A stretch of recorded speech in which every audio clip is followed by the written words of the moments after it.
l'épidémie du coronavirus pourrait être très bien le signe noir capable de définitivement faire basculer l'Allemagne du mauvais côté. Cela fait en effet 2 ans maintenant que l'économie allemande frôle, par épisode, la récession. Et après un zéro pointé fin 2019, 2020 a bien mal débuté, laissant craindre le pire. Le mal est profond, et la chute de l'industrie automobile en est l'élément le plus palpable.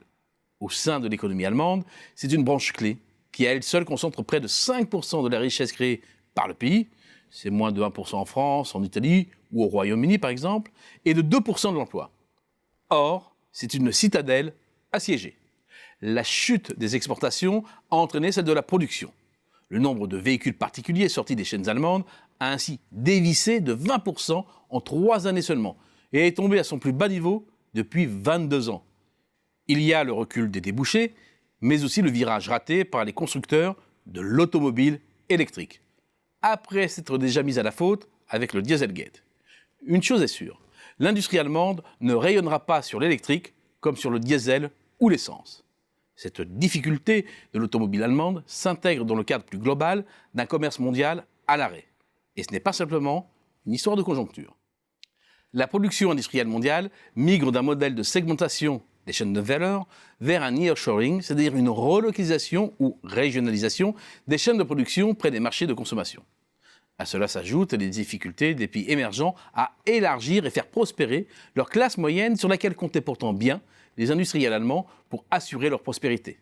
Enfin, il faut aussi invoquer le développement d'une offre locale qui vient directement concurrencer les pays avancés, l'Allemagne en premier chef. Outre l'automobile, ces chasses gardées des biens d'équipement et de la chimie sont dans la ligne de mire. Autre défi qui va peser sur l'économie allemande, la transition énergétique. Malgré la montée en puissance des énergies renouvelables, l'Allemagne reste, et de loin, le plus gros pollueur d'Europe. Selon les données de l'Agence internationale de l'énergie, la fabrication d'1 euro de PIB émet près de 2 fois plus de gaz carbonique en Allemagne qu'en France, qui, il est vrai, importe beaucoup plus de produits qui donc polluent ailleurs, et 3 fois plus qu'en Suède. En cause, le mix énergétique. La production d'électricité allemande dépend encore pour 38% de la combustion de la houille et du lignite. Or, ce sont des techniques de production particulièrement émettrices de CO2. La nécessaire conversion énergétique devrait mécaniquement faire gonfler les prix de l'électricité et fragiliser les industriels dont les avantages en matière de coûts salariaux se sont déjà considérablement réduits ces dernières années. À cela s'ajoute un défi majeur, celui du vieillissement de la population et de la hausse induite du taux de dépendance des seniors. Ce mouvement visible depuis longtemps va nettement s'accélérer à partir de cette année. Transition industrielle, énergétique et démographique. Le défi est triple. Or, depuis 10 ans, l'Allemagne s'est contentée de provisionner ces risques plutôt que d'investir de façon proactive dans ces 3 transitions. Les investissements publics qui pourraient permettre de les surmonter sont en berne.